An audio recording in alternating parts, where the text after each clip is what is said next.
Turn on a tap. Clean water flows. No effort. No thought. That convenience hides a fragile system. Freshwater is limited, and it's under pressure. Let's start simple. Only a small fraction of Earth's water is freshwater. An even smaller fraction is easily accessible. Rivers, lakes, groundwater. These sources support drinking water, agriculture, industry, and ecosystems. Now here's the problem. Water pollution moves quietly. Industrial waste enters rivers. Agricultural runoff carries fertilizers and pesticides. Untreated sewage leaks into waterways. Plastics break down into microparticles. Different sources, same result. Water quality declines. Some pollutants are visible. Many are not.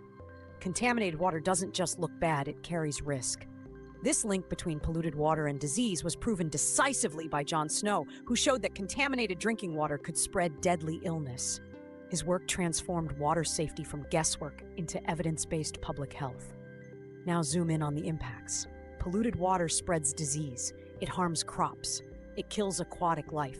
Healthcare systems strain. Food production becomes less reliable. Economic losses rise. But pollution is only half the story. The other half is scarcity. As population grows and climate patterns shift, freshwater demand increases while supply becomes less predictable.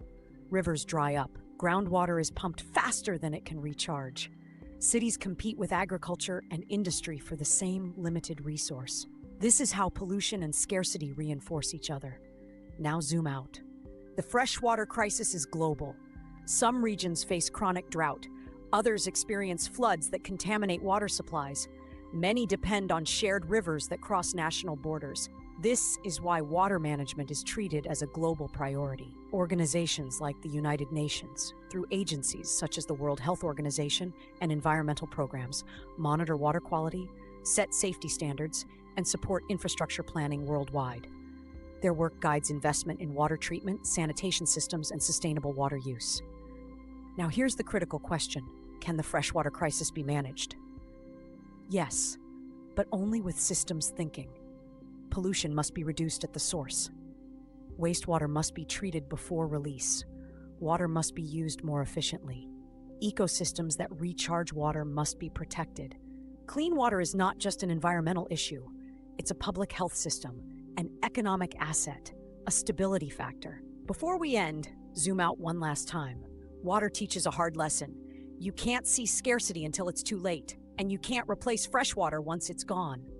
Environmental science provides the tools to measure risk, protect sources, and plan for long-term water security. In the next episode, we'll explore soil degradation and desertification, where we'll see how land misuse reduces food production, accelerates climate stress, and threatens livelihoods across entire regions. This series is part of the Learning Studio, where global challenges are explained clearly, step by step, using evidence rather than assumptions. This isn't about convenience. This is about survival.